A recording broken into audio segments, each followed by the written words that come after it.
Halo, selamat sore saudara. Anda menyaksikan Breaking News di Kompas TV, independen, terpercaya. Bersama saya Cynthia Rompas, hanya di Kompas TV. Saudara, Putri Sambo dan Richard Eliezer hari ini menghadapi sidang pembelaan di kasus pembunuhan berencana Yosua. Sidang hingga saat ini masih berlangsung dengan agenda pembacaan pledoi atau nota pembelaan dari kuasa hukum Putri Chandrawati. Kita akan simak kembali dan bergabung dengan Pengadilan Negeri Jakarta Selatan. Dengan demikian, keterangan saksi Richard Eliezer Pudihang Lumiu yang selalu berubah-ubah dalam menjelaskan kejadian di lantai 3 kediaman Saguling serta tidak berkesesuaian dengan keterangan saksi Ricky Rizal Wibowo dan keterangan saudara Ferry Sambo serta keterangan terdakwa. Dilanjutkan yang mulia.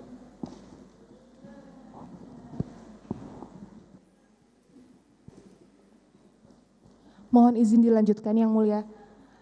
Penuntut umum menyatakan bahwa saudara Ferdy Sambo menggunakan sarung tangan hitam sejak di lantai 3 kediaman Saguling hanya didasarkan pada satu keterangan saksi Richard Eliezer Pudihang Lumiu.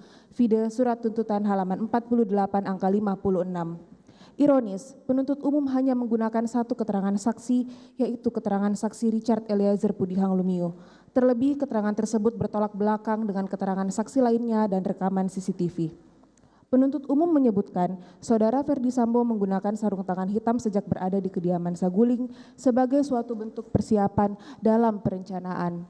Asumsi penuntut umum tersebut terbantahkan melalui pembuktian di persidangan sebagaimana yang kita saksikan bersama pada saat pemutaran CCTV oleh ahli digital forensik Heri Prianto di bawah sumpah pada tanggal 20 Desember 2022. Membantahkan tuduhan penuntut umum terhadap saudara Ferdy Sambo menggunakan sarung tangan sejak di rumah Saguling adalah asumsi semata. Sangat disayangkan, penuntut umum justru hanya mempercayai satu keterangan saksi yang berdiri sendiri dan menutup mata terhadap fakta persidangan yang sebenarnya. Padahal, keterangan saksi Richard Eliezer Pudihang Lumiu secara jelas terbantahkan dengan rekaman CCTV yang disaksikan bersama oleh majelis hakim, penuntut umum dan tim penasihat hukum yang menunjukkan bahwa saudara Ferdy Sambo tidak memakai sarung tangan hitam sebagaimana yang dituduhkan penuntut umum. Penuntut umum berasumsi dan memanipulasi keterangan saksi sedemikian rupa untuk mengesankan terdakwa menerangkan bahwa untuk mewujudkan rencana selanjutnya supaya korban mau ikut ke rumah dinas Duren 3, lalu terdakwa lebih dahulu naik dan duduk di kursi tengah mobil Lexus LM nomor polisi B1MAH dengan tujuan agar korban mau diajak dan ikut ke rumah dinas Duren 3.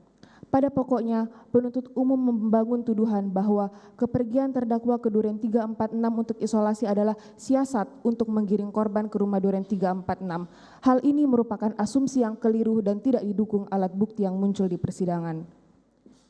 Menanggapi asumsi penuntut umum tersebut, perlu ditegaskan bahwa sejak pandemi COVID-19 terjadi di Indonesia pada awal tahun 2020, kebiasaan isolasi mandiri merupakan salah satu kegiatan antisipasi yang dilakukan di keluarga terdakwa. Hal ini juga sesuai dengan SOP Dinas Kesehatan DKI Jakarta yang mencantumkan setelah tes PCR dilakukan isolasi sampai menunggu hasil tes PCR keluar. Vide B27 daftar bukti. Hal ini berkesesuaian dengan keterangan saksi Dirianto alias Kodir, saksi Daden Miftahul Haq, saksi Ricky Rizal Wibowo di bawah sumpah di muka persidangan yang menyatakan dianggap telah dibacakan. Tuduhan penuntut umum bahwa terdakwa menggiring korban ke Duren 3 seolah-olah untuk dilakukan eksekusi terbantahkan dengan penayangan CCTV di depan rumah Duren 3. CCTV yang ditayangkan di persidangan pada tanggal 14 Desember 2022 menunjukkan bahwa korban Nofriansyah Yosua Huta Barat dapat bergerak bebas keluar masuk pagar garasi dan juga berjalan di taman samping rumah.